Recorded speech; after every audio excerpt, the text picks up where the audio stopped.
We are a musical species. We just getting started. Music is part of almost everything we do.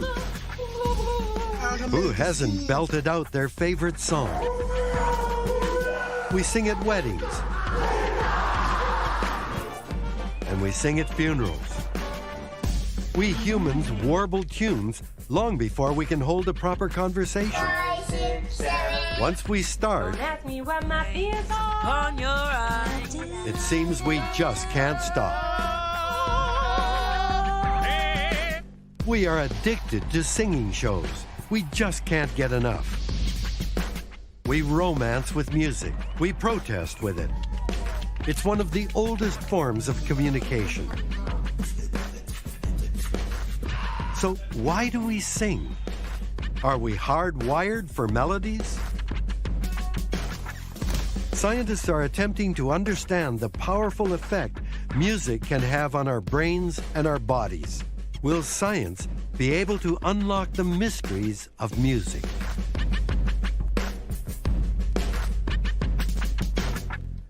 I love music, and as a geneticist, I'm fascinated by the deep need we humans seem to have for music.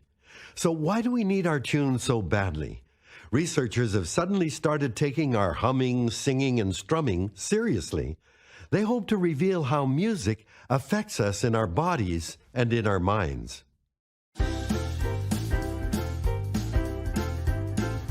The musical instruments look familiar, but the electro-lined headgear on the audience points to something different.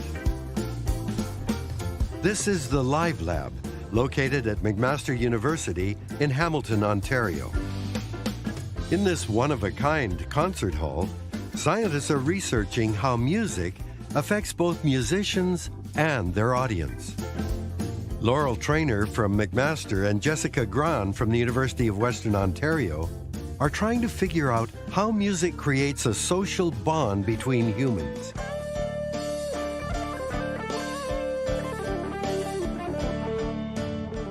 We have a live band performing today, and we've asked them to perform 2 types of songs. One, high groove, or has a high amount of energy that makes us want to move to the music.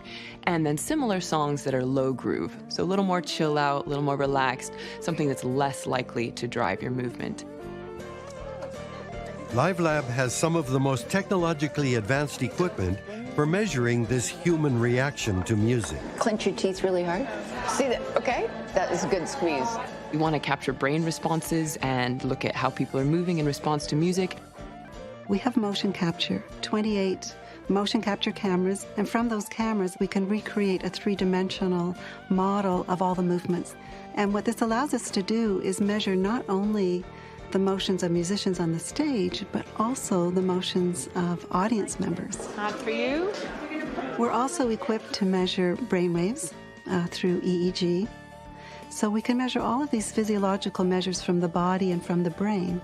If you want to look at all of the subconscious processes that are going on, these physiological measures tell you about that. For instance, the scientists use markers on hats the audience wears to create a 3D picture. That will tell them how closely synchronized individual head movements are.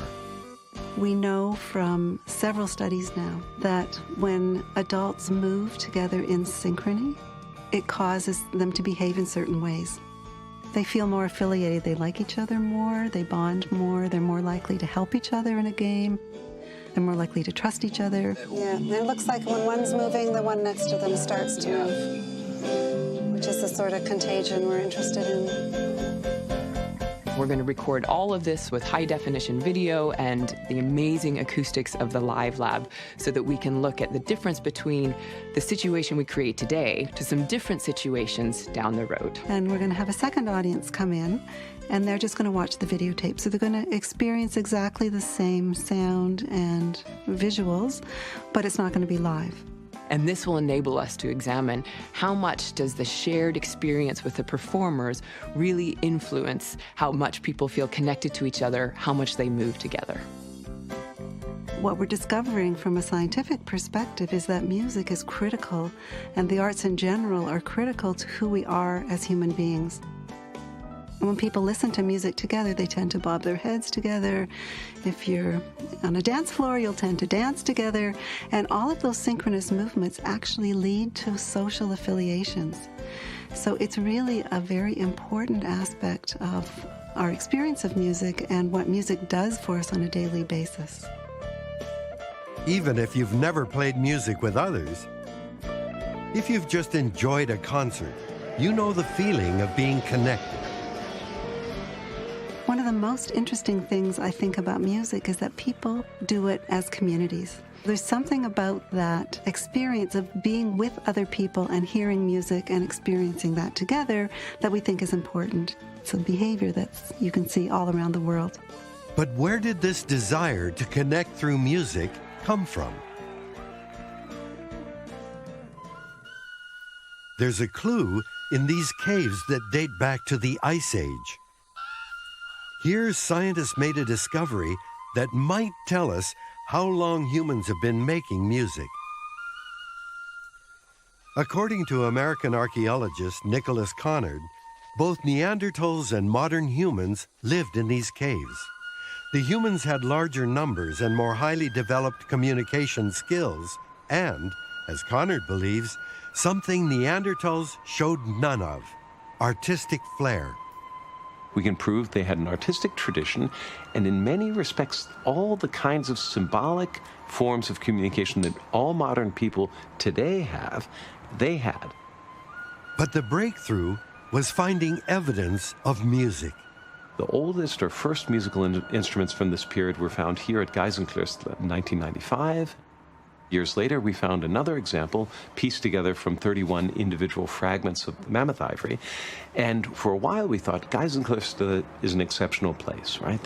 This is somehow a spot in the landscape connected with music, perhaps because of the acoustics or some kind of behavioral pattern of the people who were using the sites.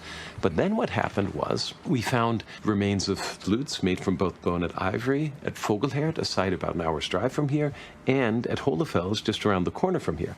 And this is the first time in all of human history that we have proof, not speculation, but proof that a musical tradition existed.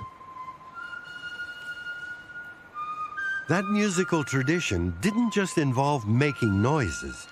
These instruments, dating back 40,000 years, are capable of very complex music. These instruments are extremely sophisticated. They're different kinds of flutes, they have different tones, and they can all cover pretty broad musical spectrum with different kinds of blowing, intensities of blowing, giving you tones and overtones. Anyone who's tried to make a guitar or plays a flute or plays any instrument, you know there's a lot of technology, a lot of musical engineering behind any instrument. And these people knew exactly how to do it. But why would these Ice Age humans make such an effort to create music? Could music have helped us to survive? Some people say, did music or art play the pivotal role in the survival of modern humans? And I would say no. At the most basic level, survival hinges on nutrition, fertility, health. But at a more subtle level, the answer might be yes, right? I mean, assuming that people are able to feed themselves, that they're in reasonable health, one can ask what makes a society with larger numbers of people stick together. So is this where music began? You won't find any society on the planet Earth that doesn't have music. And we can trace the roots of that back at least 40,000 years ago. In my opinion, it's likely that there were other forms of music still earlier, but we can't prove it. Scientists may not be able to pinpoint exactly when early humans first made musical sounds, but the evidence is clear. Music, like language, is at the very core of being human.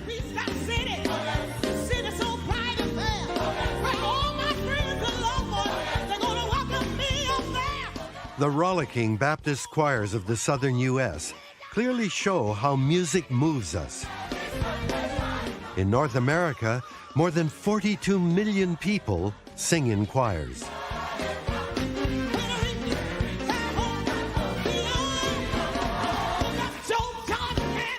While singing their hallelujahs, they're completely unaware that choirs have opened a door to a new understanding of music's physical effect on us. In fact, for some people, it could be the difference between life and death.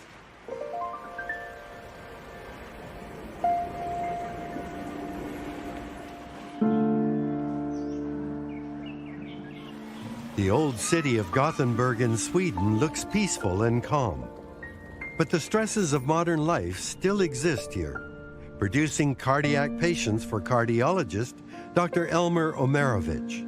The human heart beats between 60 to 80 minutes per minute. That's the normal heart rate. And then during the 24 hours period during the day, the heart will rhythmically go up and down in its frequency, and that's normal. Our breathing regulates our heart rate. When we inhale, our heart is stimulated and beats faster. When we exhale, our heart relaxes and beats slower. But sometimes those two signals controlled by our sympathetic and parasympathetic nervous systems aren't balanced. What scientists have discovered is that the person who don't have this normal heart rate variability, they are often prone to stress-related disorders. One of these disorders is called broken heart syndrome because it's frequently triggered by severe emotional stress.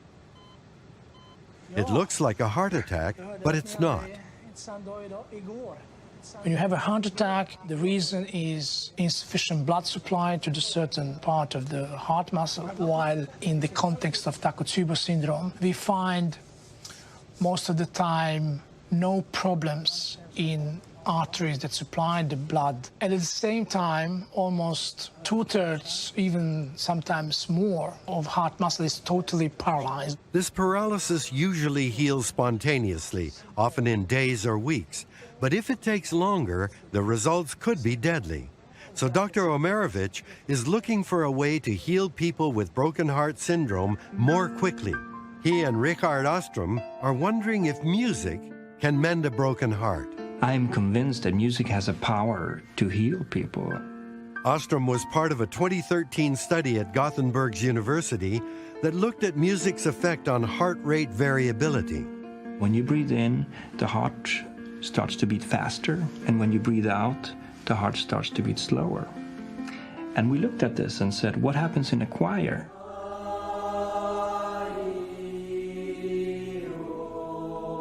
Because in a choir, everybody has to breathe at the same time. You breathe in, and then you sing a note, and you have to breathe out in order to make it sound. So we thought, wow, if you look at the heart rate variability of the whole choir, it should be synchronized. When you sing long notes or long phrases, you force the breathing and the heart to go into longer cycles. A cycle of 10 seconds of breathing in and breathing out is a very good thing for the heart. You can actually bring your whole stress level down.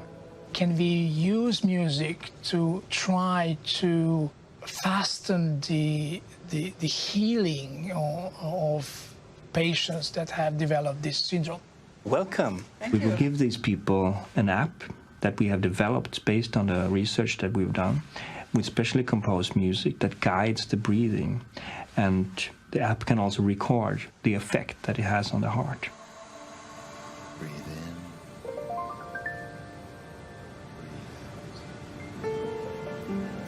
And then we'll compare how fast the heart becomes normal again. Do they have developed any complications? And it improves the recovery process. It might become one day a part of our treatment strategy. Science is learning about the effect music has on us physically. But how does music affect us emotionally? I mean, it's a Do sad songs really make us no cry? matter how I try to convince myself, this time I won't lose control.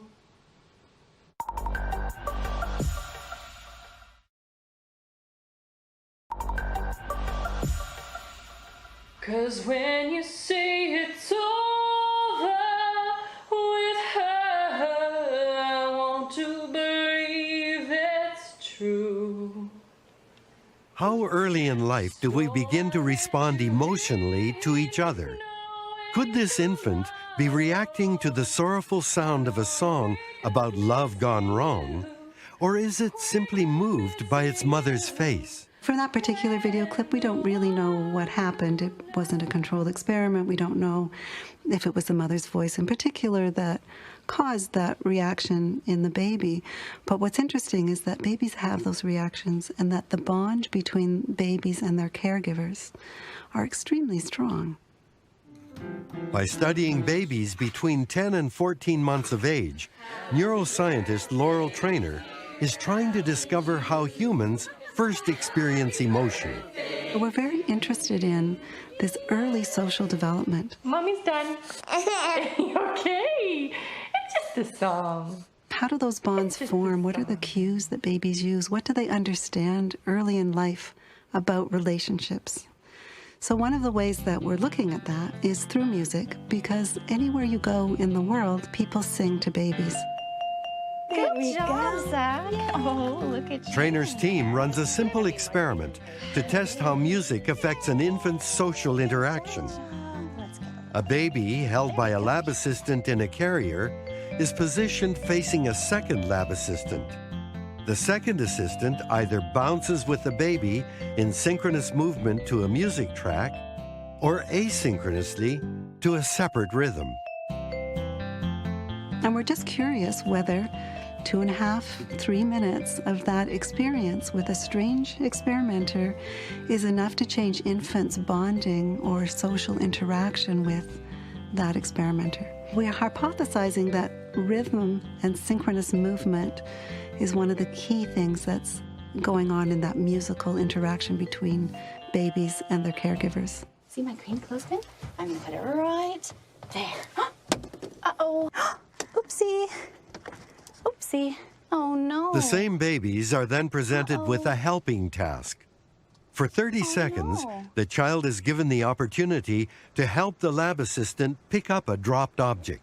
And what we find is that after just 2.5 minutes of bouncing synchronously, infants are much more likely to help that experimenter than they are if they bounced asynchronously.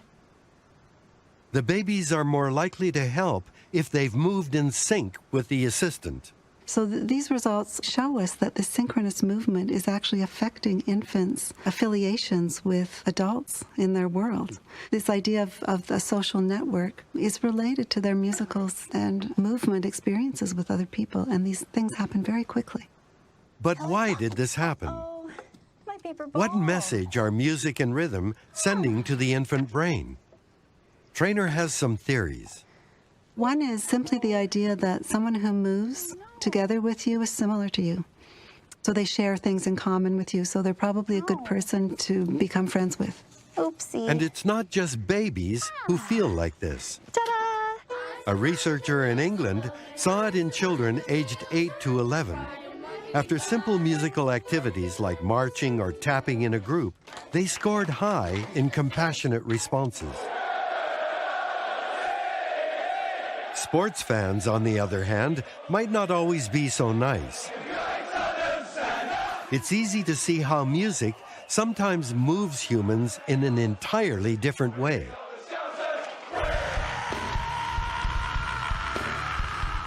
You might think that this kind of aggressive music would lead to aggressive behavior.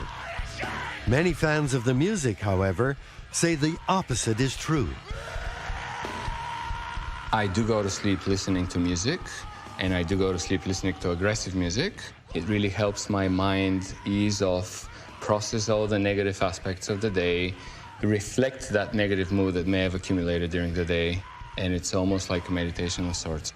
Two researchers in Queensland, Australia, decided to investigate this phenomenon by recruiting 40 heavy metal fans. We did a study on people who like to listen to extreme forms of music. So that would be like heavy metal, screamo, emo, punk. I became interested in that because I was doing a bit of work around music and emotions and how music might help people to process strong emotions. A colleague of mine plays heavy metal, he's in a band, and we just thought it was so strange to put those two things together because he was the happiest, just the most outgoing person that we've probably ever met. I didn't see anything that fitted the stereotypes that you sometimes hear about with metal fans being perhaps more aggressive or delinquent or any of those sorts of things. So the first part of the experiment, we're just gonna... we took some baseline levels of both positive and negative emotional states. So is there anything that's happened in the last week or month or so?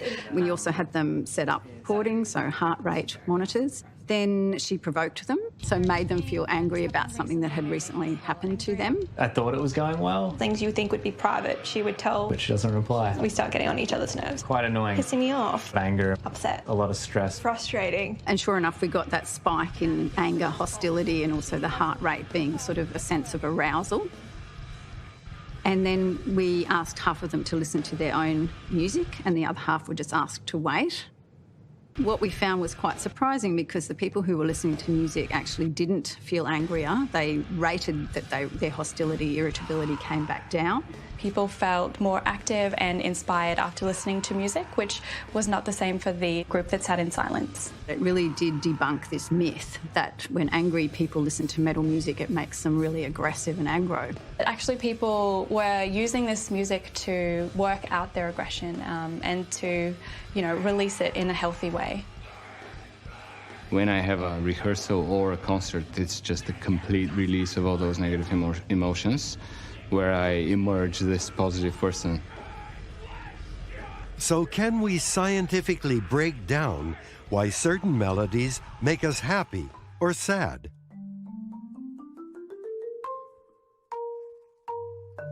This is the basis for a recent study by music researcher Michael Schutz. Two of what I think are the really interesting aspects of music cognition that people have been looking at a lot now are looking at connections between music and language and to what degree cues that we use in music parallel the cues that we use in speech. Linguists have long recognized that happy speech tends to be higher in pitch and faster in timing. Sad speech is lower and slower. Is the same true for music? Why does music make us feel so passionately? What is it about the way a composer writes a piece or the way performers play that really gets audiences moved emotionally? We're interested in this issue because we know in happy speech tends to be higher and faster than sad speech. If I said, I'm so sad right now, I'm really, really depressed, and I'm talking in a high pitch like this, it doesn't sound like I'm sad because those cues are very powerful in conveying emotion. In music, there are major and minor keys. Schutz wanted to know if major keys were faster and higher than the minor keys. So he turned to Johann Sebastian Bach's collection of 48 preludes and fugues, and to Frédéric Chopin's collection of 24 preludes. And the beauty of this music from our perspective is that besides being widely performed and widely listened to, it has pieces written in each major and minor key. It's as close to a perfect scientifically controlled set of music that we can find by looking at a set of music that's widely loved and played and performed all the world over. Looking at the first 8 measures of all the music, Schutz noted how high the notes were on average and how quickly they happen per second. So what we found is across this set of pieces, on balance, the major key pieces were about a major second higher and about 30% faster than the minor key pieces. We can see not only that these cues can change emotional responses, but that 2 widely recognized great composers have intentionally chosen to use these cues in a certain way. If faster, higher-pitched music makes us happy and slower, lower-pitched music makes us sad, then music really does speak to us in a language we humans understand. How, then, does music affect other species?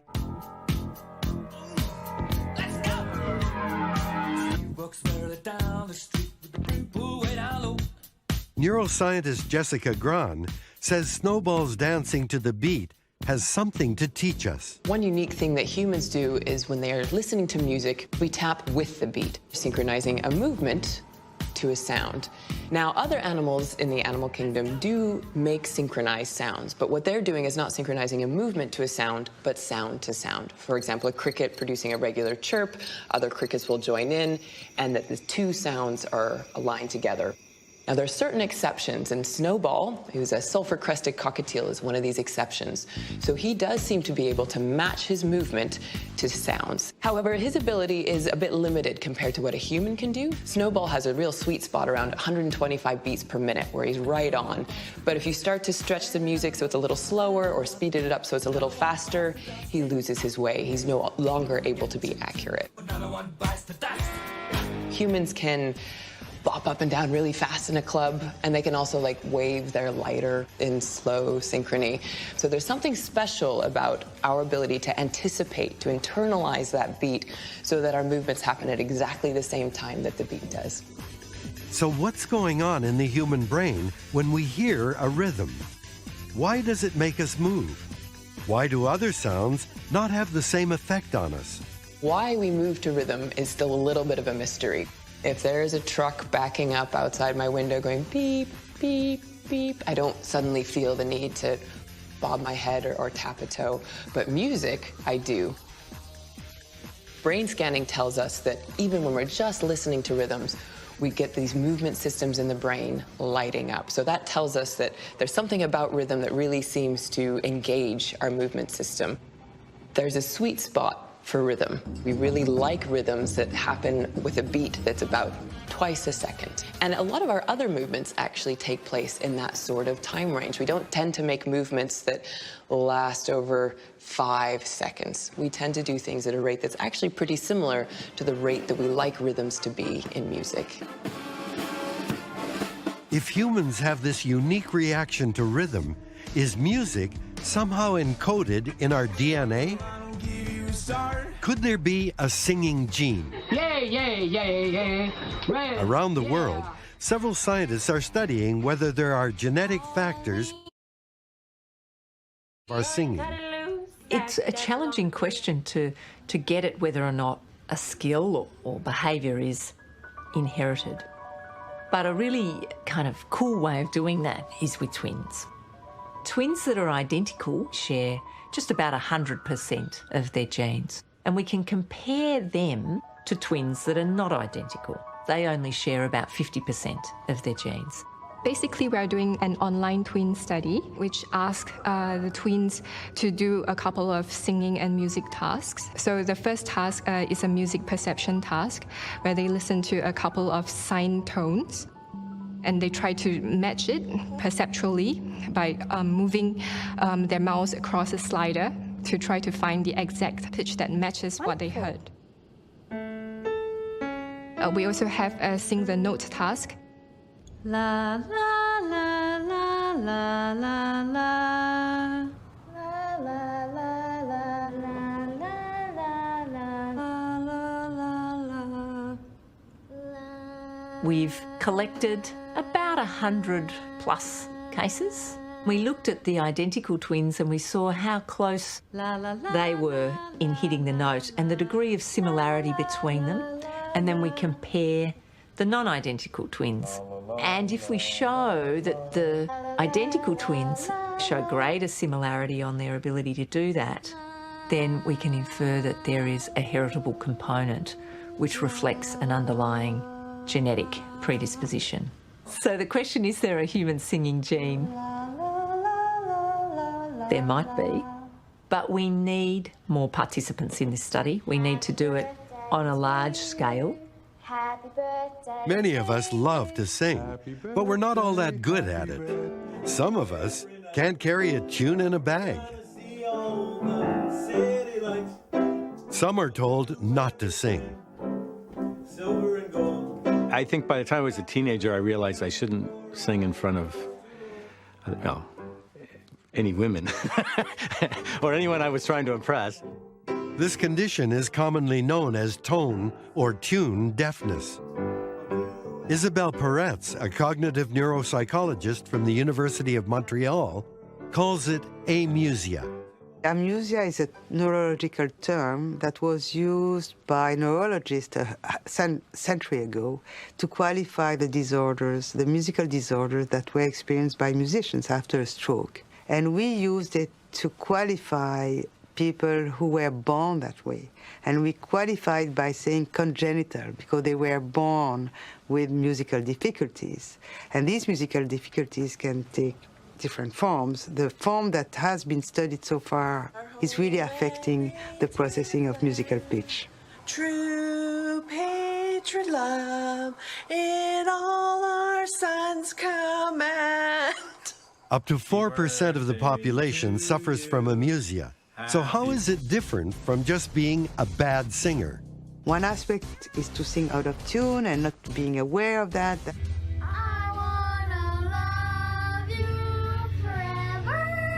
Another way is typically they don't recognize a song unless there are words.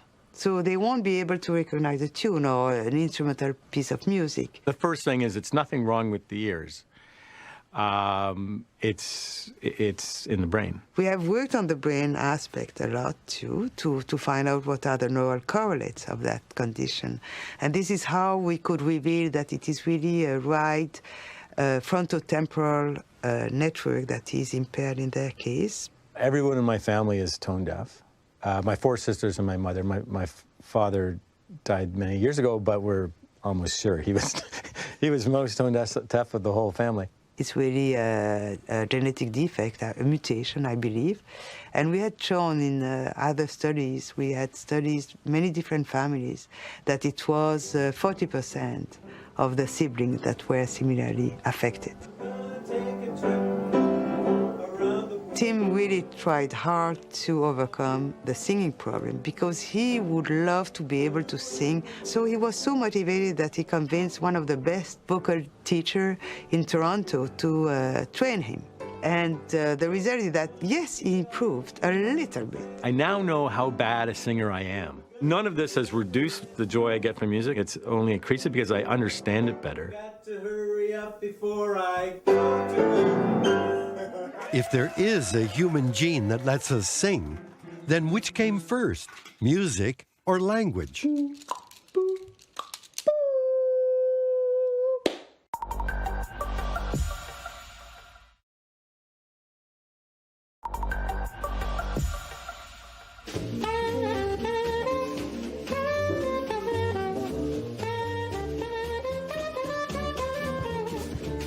Music just naturally seems to affect every part of the body. It literally makes us move our fingers and toes. It also touches our hearts and souls. To me, one of the most remarkable things about music is that it transports you to another place, it teaches you something, and it gives you a feeling that you didn't have before. You know, people think feeling comes from the heart, but with music, it's not coming from the heart. Music is a vibration in the air. Vibrates our eardrums, sets it into motion. That motion gets transmitted down 3 little hearing bones into our inner ear, which then sets a fluid wave into motion. There, that fluid gets converted into electricity. It is very interesting to me that when we think about feeling some emotion from music, the source of it was a vibration in our air.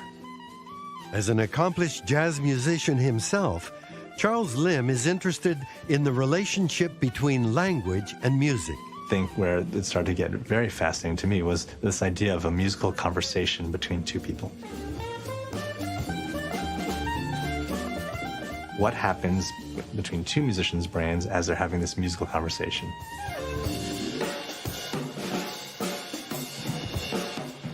And we found that they're using language areas of the brain to have a musical conversation, even when there's no spoken language involved whatsoever. If the basis is neurological, then how does musical inspiration work? Maclete Hedero is a musician from the San Francisco Bay Area. She's teaming up with Dr. Lim to see if they can capture and measure the creative process inside the brain. Sometimes if you just say, like, you know, it just came to me, like this sort of like idea just comes to you, but actually that's the first step. You need that to start. They might not know the significance of what they're doing, but they sense that they're onto something, and that something is interesting to them, it's new to them, it speaks to them, it excites them. To feel when something is right, when you've hit that right baseline, is almost not just about whether it's the right baseline, but is the baseline in charge of your body? You know, is the baseline so in the pocket that you can't help but move? That energy that artist has when they're going somewhere artistically, that to me is the amazing part of what the brain is doing when we innovate. Language is one of the most significant evolutionary developments for human beings. Now, music, I think, might reveal a couple of other things that language doesn't. The capacity for abstract thought is really exemplified in music. I personally believe that human beings would never have survived if they were not creative, if they didn't know how to innovate, if they didn't know how to problem solve. So from that perspective, I would say that music emerged out of a great human need, not a byproduct of a brain designed for language, but in fact a very important thing in and of its own right, without which we might not have made it.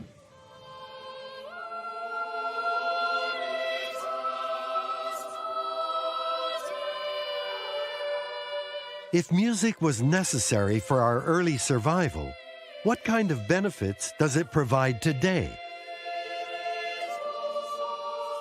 What can just listening to music do?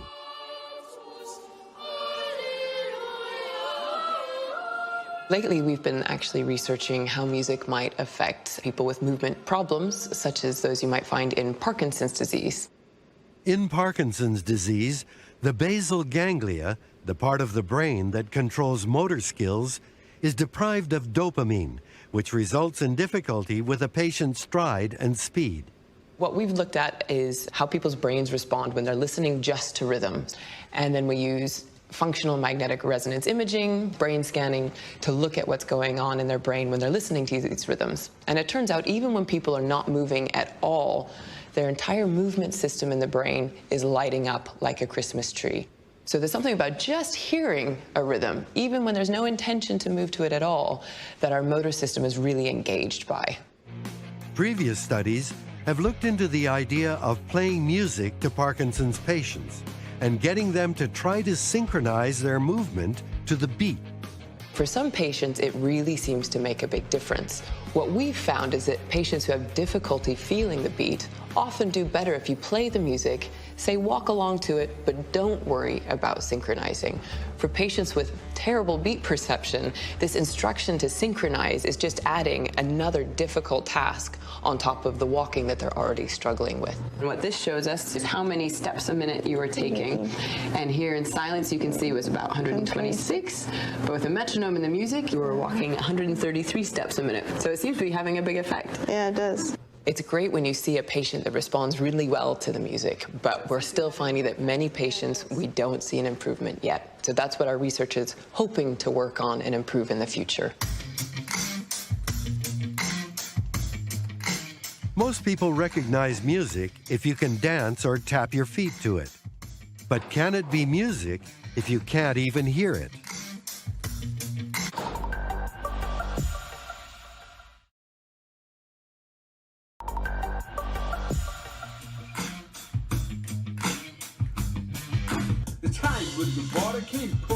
Sean Forbes is a Detroit hip-hop artist and drummer.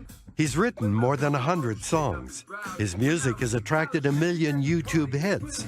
He's shared a stage with Stevie Wonder, has performed hundreds of concerts, and records for the label that launched Eminem. What you can't tell right away is that Sean Forbes is 95% deaf. It was the first time in my life I found nothing wrong. So how is it possible he can create music? When my parents found out I was deaf, I'm sure they were really devastated and felt that they couldn't share music with me. But then they noticed that I was always following the rhythm of music in the car. I would always be looking at my mom and she would be singing along to whatever was on the radio. And I would make her repeat songs over and over again because I wanted to know every single word that the artist was saying. First time you realize you were just a human being. And I feel that I've developed this sense where I can relate with music even though I can't hear everything that's going on. Like many people who are profoundly deaf, Sean senses or feels vibrations.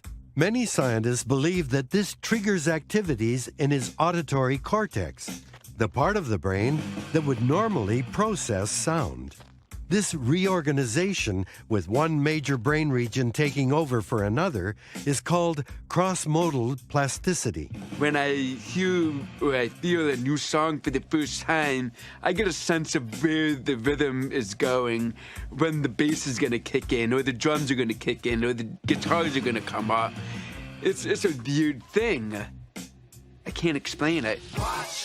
Wash his hands. Are we so receptive to music that even people who are deaf are moved by it?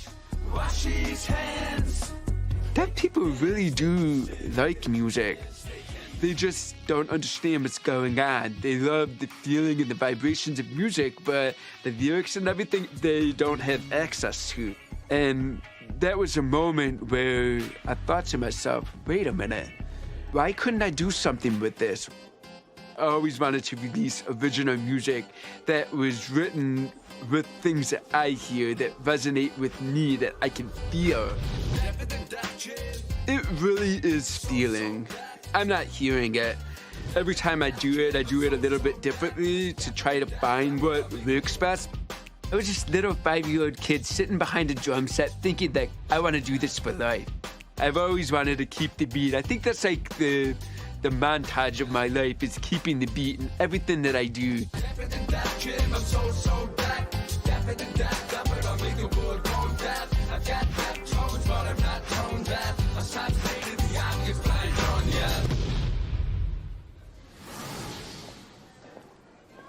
It's been several months since the experiments at Live Lab. Jessica Gran gets some initial results. Do you want to walk me through what we've got? Absolutely. So in the first condition, you remember we had performers there live giving a concert. So we had a full auditorium full of people. In the other condition, we took the performers away. We have the same size audience watching the exact same performance with the exact same sound setup on a huge movie screen. At low frequencies, there's more intersubject synchronization when the performers are actually there live than when they're missing. Cool. And this is cool because in these low frequencies, that's about where you might feel a beat or where you might move your body when you're actually at a concert. The other frequency band where we see intersubject synchronization is in what's called the beta band. And the beta band is interesting because that's often associated with motor system activation. So it's as if when the performers are there, everybody wants to move more in the same way. It really makes a difference whether you have performers there or not. While researchers continue their work probing music's secrets, the rest of us can simply take joy in each note that plays out in this complex rhythm of life. Music is a world within itself. With a language we all understand. With an equal opportunity for all to sing, dance, clap their hands, and but just because the record has a groove doesn't make it in the groove. You can tell right away a letter A. When the people start to move, they can feel it